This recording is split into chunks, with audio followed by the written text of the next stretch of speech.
Greetings, vinyl community. I hope everyone is doing very well out there.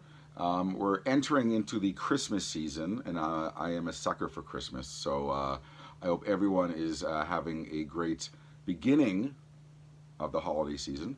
I want to say thank you to everyone really quickly who saw my last video. Well, I guess all my videos in 2019. I want to say thank you, but especially my last video, my epic length feature film debut. At least it felt like it. It was that long of a video of me in London record shopping. I want to say thank you to those people who saw that video, commented. There was enough interest, and a lot of people seemed keen on seeing a follow-up video, which would be a tourist guide to the record stores in London that I've been to over the past 5 years. I guess if you're local, or if you're from England, you will probably know the lay of the land, so to speak. But if you're from outside of England, and maybe North America, such a video might help inform your choices if you're low on time in London of where to go. So I will be making that video at some point in December. For reasons like last Christmas season, the thrift store finds kind of dwindle a bit. I go looking a little bit less for records in the thrift stores because it's the holiday season. I have gifts to buy, and I can't be pissing away my money. That starts in January. So that's January to November, and December I kind of I give it a rest a little bit. But I do have thrift store finds today for you. But first of all, cheers to everyone. Like I said, I hope everyone out there is doing well. What I have for you today is some new vinyl and some thrift store finds. And like I said, I will be kind of more or less dwindling down my thrift store shopping in the month of December. Just to, like I said, I got gifts to buy, I got kids, I got a wife, and all that kind of thing, you know, things to buy. So I think December gives me a chance to make some other videos. Like I said, maybe a tourist guide to London for vinyl shopping, maybe some other things here or there that I've been wanting to make, but I just kind of, the thrift store find videos kind of get in the way a little bit, as a lot of people seem to like those videos. But having said that, we're going to get right to the vinyl finds and my new vinyl purchases right off the bat here. We're going to start with this one. This is the new, and it kind of, I went back and forth on buying this one, but it's Bowie. I felt like I have to kind of keep the collection going, although I have not been buying all the vinyl, all the Bowie reissues coming out lately, because I think they're, a lot of them seem to be a little bit dodgy to me. But I did pick up this one. This is the 50th anniversary release of Space Oddity. And it comes in a really nice slipcase, actually. And this sorry, did I say 40th? I meant 50th. It's 50th anniversary of Space Oddity. This is a new mix done by Tony Visconti, longtime Bowie producer. I have the 40th anniversary, and I have a very early pressing of this album, and I have the copy that came in the first vinyl box set that came out shortly after he died, or I can't remember if it was before or after he died. So I have quite a few different vinyl presses to compare against. And I think this is a very interesting listen to see what Tony Visconti has done. I think my only real complaints on this one, and there's a recent vinyl reissue that I'm thinking of that I'm kind of brain farting on. There's some instruments that are a little bit too high in the mix for my liking, and it kind of sometimes overwhelms the other stuff in the mix. But having said that, oh no, I'm thinking of the Beatles. That's what I'm thinking of. The only real gripe I had against the Sgt. Pepper Giles Martin mix was some things were a little bit too high in the mix for my liking, but that it was kind of slightly nitpicking like this. Overall, I think the 40th anniversary, that I think you can still find here or there. I think that is the go-to vinyl version, in my opinion, is the 40th anniversary. If you happen to see that one kicking around, pick that one up. That one is fantastic. But I picked this one up. And what? Oh, there's a song on here that was deleted from the original. I think it's Conversation Piece. Someone will correct me if I'm wrong. I think there's a song on here that was omitted from the original version, So you get an extra track. Anyways, David Bowie's 50th anniversary of Space Oddity. You know, if you can get this at a good price, take a punt on it. It's an interesting listen. Not essential, but it's decent enough. This was released as part of Rhino Music's. I used to do videos just on these releases every year, but I've been buying less and less of these titles. I'm not sure why, just because there's other things out there. But this is part of Rhino Records' Rocktober releases, I believe it was, and it's Black Sabbath Dehumanizer. This was kind of the reunion album with the kind of classic Heaven and Hell lineup with Dio. And it's been out of print for quite a while. I think it was briefly reissued a while ago, and then it went for crazy money. And then finally they brought this back out for Rocktober. I'm not sure if it's a new mix. I'm not sure. It comes with a, oh yeah, there you go. There's the Rocktober sticker right there. It comes with a bonus record of some live tracks, some single edits, which aren't really essential. The live tracks, the quality is a little bit but the single edits are pretty good, and you get Time Machine from the Wayne's World soundtrack. Very, very happy with this one. Very happy, and in a lot of ways it's their heaviest album they ever did with Ozzy or with Dio or any other Tony Martin, any other singer. It's an incredible, and I haven't heard this album in years, and it blew my socks off. I didn't remember how heavy it was, but if you're looking for a heavy Black Sabbath album, and if you don't care whether it's Ozzy or Dio or Tony Martin or Glenn Hughes or whoever, pick up this new version of Dehumanizer. It's well worth your money. Oh, this one I didn't even know was reissued, because I've been wanting to buy an original pressing for a long time, but in Canada, at least where I'm from, it goes for about $100 bucks, 100 beans, 100 dineros.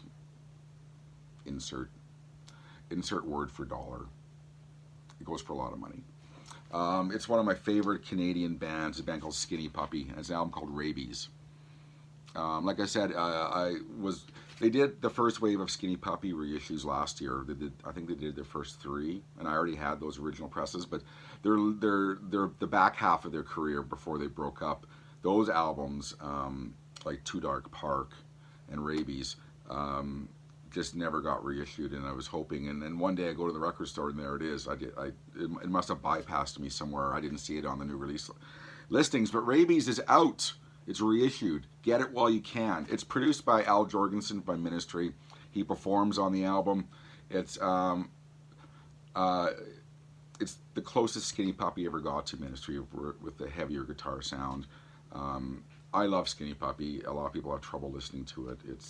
It can be a challenging listen, but in the end, I mean, I grew up with it, so I've had a lot of years to get used to the sound. But a lot of people still to this day can't get their heads around Skinny Puppy. But it's industrial music, not in the truest sense, because that would kind of be throbbing gristle, banging pots and pans and found things like pipes or whatever. But as far as that kind of electronic industrial sound, it doesn't get any more pure than Skinny Puppy from Vancouver, BC, Canada. Rabies, I'm so happy that came out on vinyl again. This one too, I'm not sure if this was released because he died or if it was on the table already, but this is the one and only solo album by Mark Hollis from Talk Talk.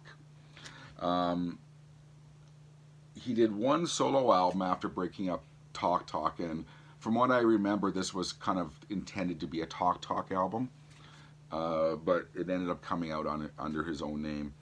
And if you're looking for an album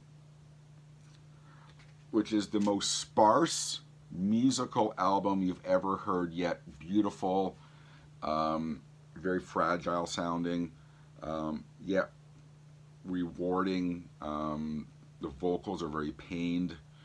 It's just an amazing album, but there's not much there to listen to. It's very sparse sounding. Like I said, there's not a lot going on, but what is going on it's incredible, and you have to kind of like the later Talk Talk albums to like this album. But Mark Hollis, And I'm trying to rush through this so it's not an hour-long video. But they finally reissued this album, and it was remastered at Abbey Road Studios, which lately to me, cheers, which lately to me has become kind of a thing, because I think Abbey Road Studios, and there's a few other studios doing incredible vinyl presses. And when it says remastered at Abbey Road Studios, they don't fuck around. Sorry for my language. They really put a lot of effort and time into their remasters and the way they cut vinyl. So this is cut at Abbey Road Studios, or at least it's remastered at Abbey Road Studios, and the sound's amazing. I mean, if you have a good stereo that has a lot of depth, a lot of very round sounding, it fills your room. This album is just amazing. Like I said, it's not a lot to it, but it fills your room, and it's just amazing. And I really do, if you're into later Talk albums, I can't recommend this album enough. So Mark Hollis, his one and only solo album, and he died last year, sadly. But you wouldn't have known it because he was a recluse for, I don't know how many years now.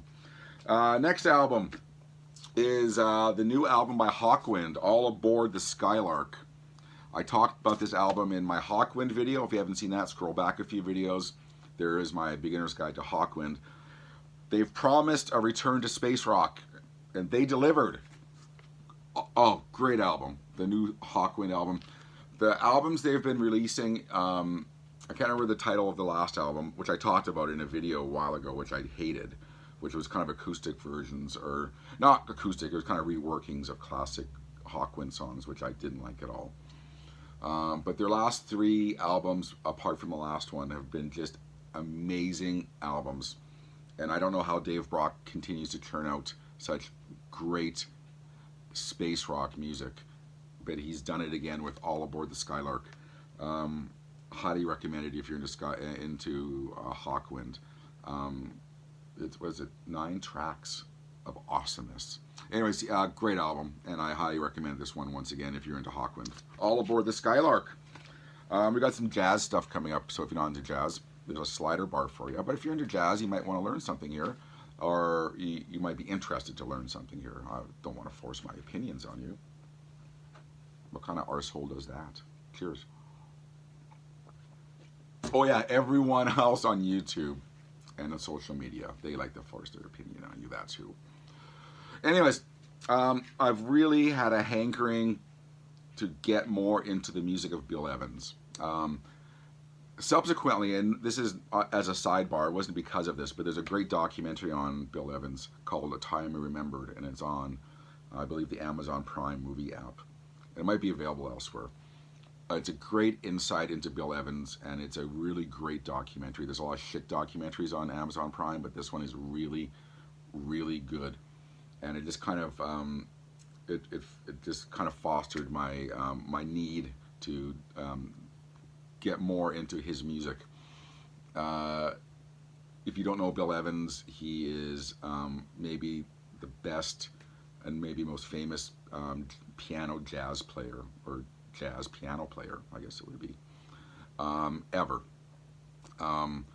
Much like Talk, or much like Mark Hollis, it's not running your fingers up and down the keyboard or on the keys. It's very well thought out music. He plays on Miles Davis' Kind of Blue, and he's played on a lot of other very, very famous albums. But if you listen to Kind of Blue, you get an idea of what Bill Evans is all about. It's very, he plays chords, and he plays them very beautifully. And it's, like I said, it's not fast and furious jazz piano playing, if that's not your thing. This is very, very well thought out, analytical, like I said, well thought out jazz piano music. There's a time and place to listen to Bill Evans, and the time and place I have a lot of time for right now. It's late at night when I want to just unwind. I'm finding Bill Evans albums are just fantastic, and I've just been craving them and loving them. And I went out and bought a couple that I didn't have. One being Waltz for Debbie, which is essentially part 2 to his most famous, one of his most famous albums, Live at the Village Vanguard, or Sunday at the Village Vanguard. It was recorded. He did 5 sets that day or that night. They were all recorded. One set was or they selected songs from all 5 sets. Was released at Sunday at the Village Vanguard.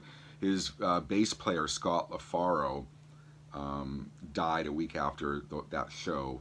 So Sunday at the Village Vanguard is more songs collected to feature his solo bass playing, an amazing bass player as well. And then Sunday at the Village Vanguard is everything, kind of the best of everything else from that. So Sunday at the Village Vanguard and this album, Waltz for Debbie, are maybe his most famous albums and two of the best live jazz albums of all time. Waltz for Debbie by Bill Evans on Riverside. You can get this very inexpensively is the word. I was going to say inexplicably. But you can get this very inexpensively as well. Or inexplicably inexpensive. At most stores that carry a good jazz selection, and very, very highly recommended as well. Like I said, there's a time and place. If you're feeling very angry and very aggro, it's probably not your thing. Black Sabbath, Dehumanizer might be your thing, but if you want to relax, have a cup of tea, have a cup of coffee. It's 10:30 at night. You want to relax after working all day. Everyone's in bed. Bill Evans, man, it's just a new discovery for me in the last year that is just wonderful. Cheers. And then the other album I picked up by Bill Evans is his album Explorations, which is 1961, I believe. I think this might be his third album. I could be wrong, sorry. I don't research these things before I press record. It's all off my failing noggin. But it might be his third album, second or third album. Fantastic. This has his classic trio lineup with Scott LaFaro on drums before he passed away. It just an amazing album. And I'm brain farting on the drummer, Paul Motion, and Scott LaFaro and Bill Evans was the quintessential trio in jazz, maybe ever. Explorations. Like I said, like Waltz for Debbie, you can get this very, very inexpensively at any store. Like, I mean, I found it in my city. You can't find it in your bigger city. Come on, someone's got to have this brand new. These new pressings, these new reissues on Riverside on the original jazz collection series, very good pressings for the money. Maybe the best value for money you can get.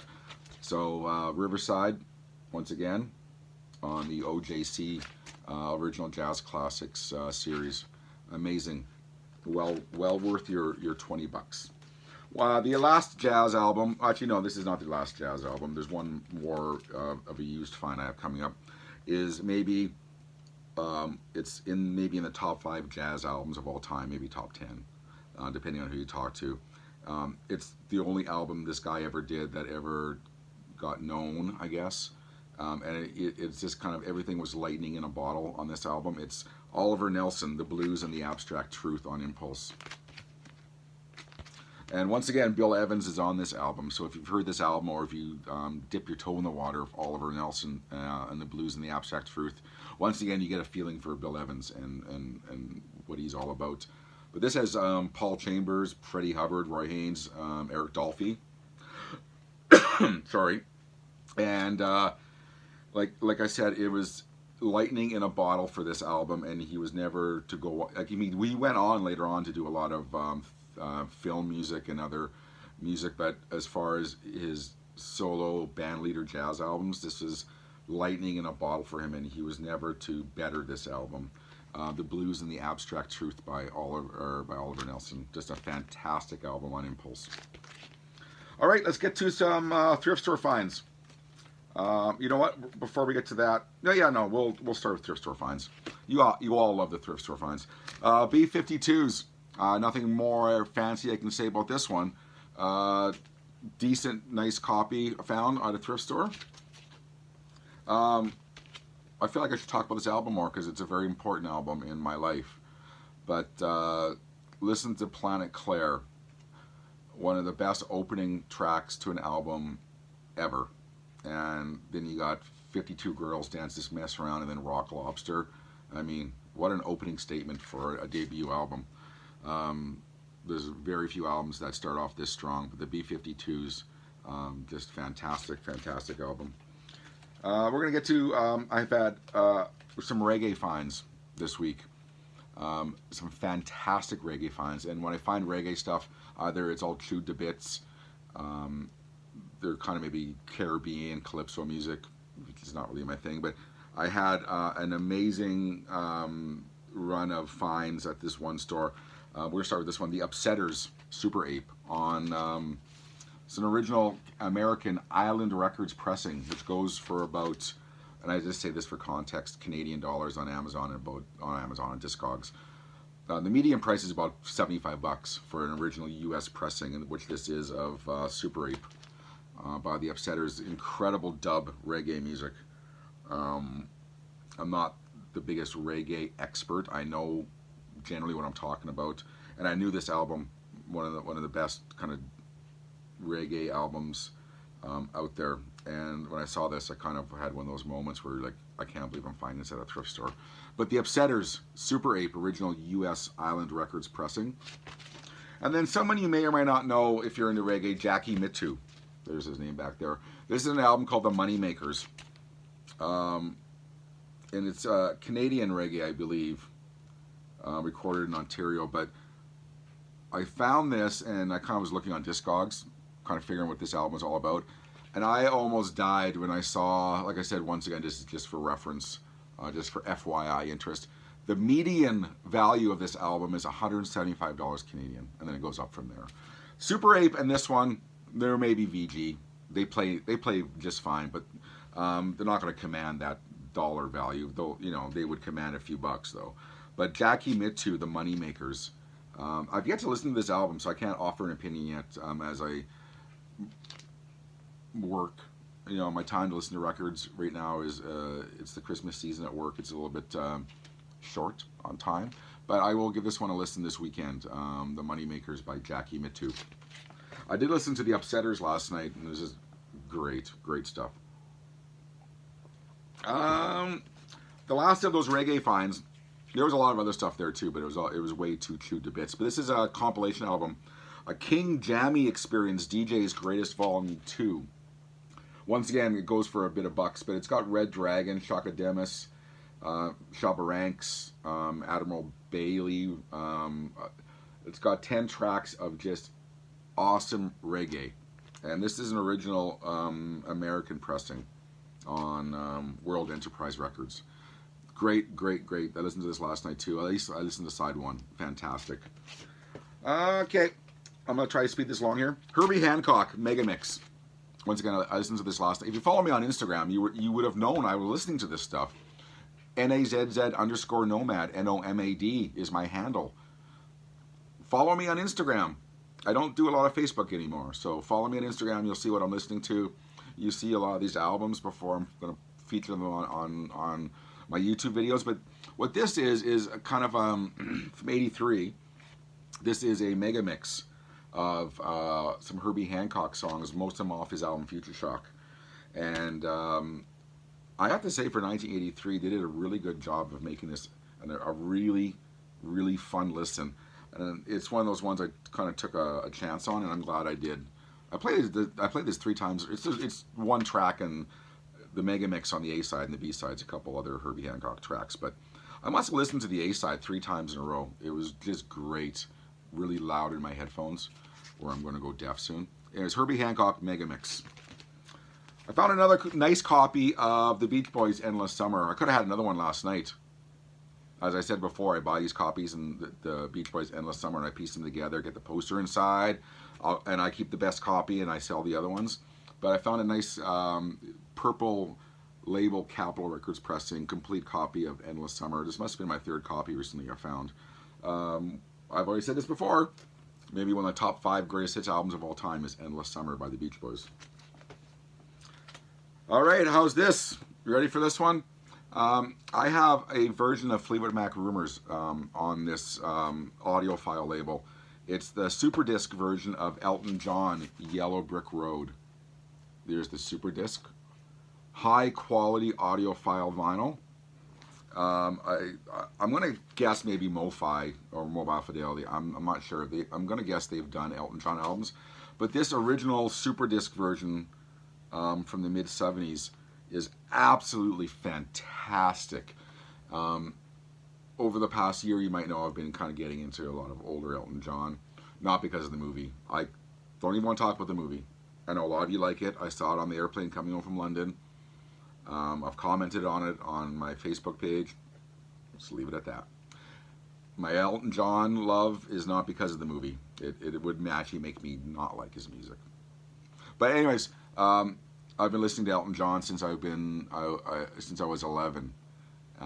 So Elton John once again holds a special place in my heart. The earlier albums, but this super audiophile version, cut at half speed, 45 RPM, amazing. Oh, what a listen. So, I mean, it really brings the instruments out. It's like, I'm not going to get all audiophile and talk ham-fisted audio or audiophile, but I couldn't believe how good this sounded turned up on my stereo. The Super Disc version of Elton John's Goodbye Yellow Brick Road. What else we got? Oh yeah, we got a couple other really cool things coming up here. Hang on, give me a second here. I'm going to do the one more jazz title. I got this from a local store. RCP, and I've been looking for this album and one of his other kind of 80s albums, an era of Miles Davis that is criminally ignored and slighted, but this was, I think this was a Grammy Award winner back at the time.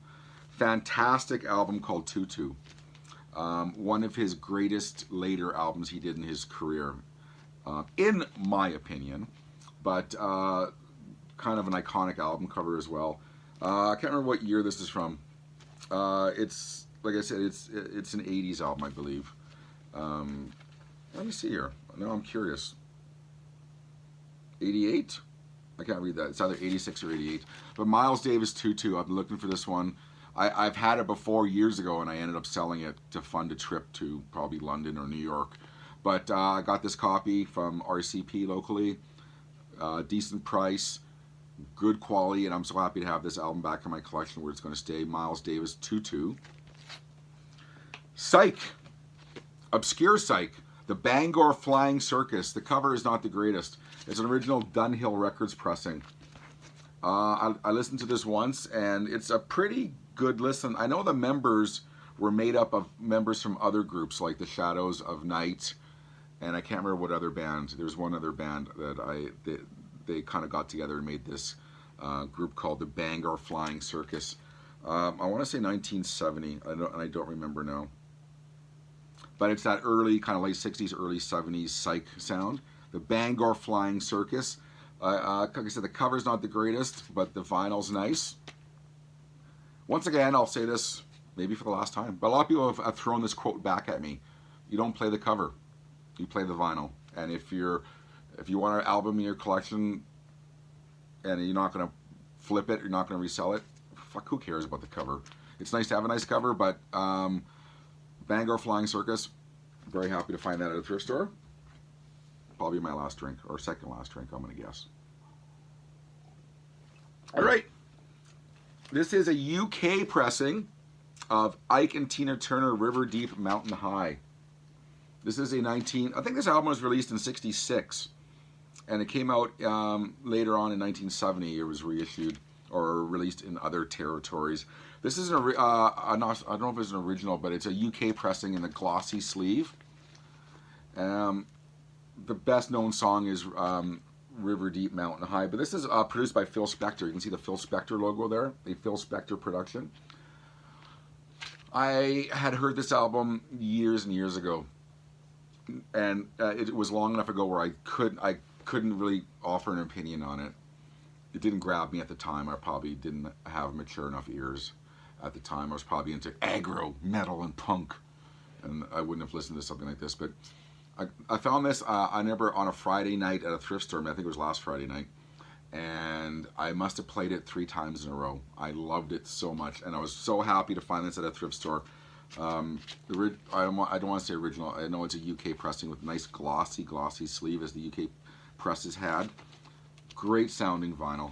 Ike and Tina Turner, River Deep, Mountain High.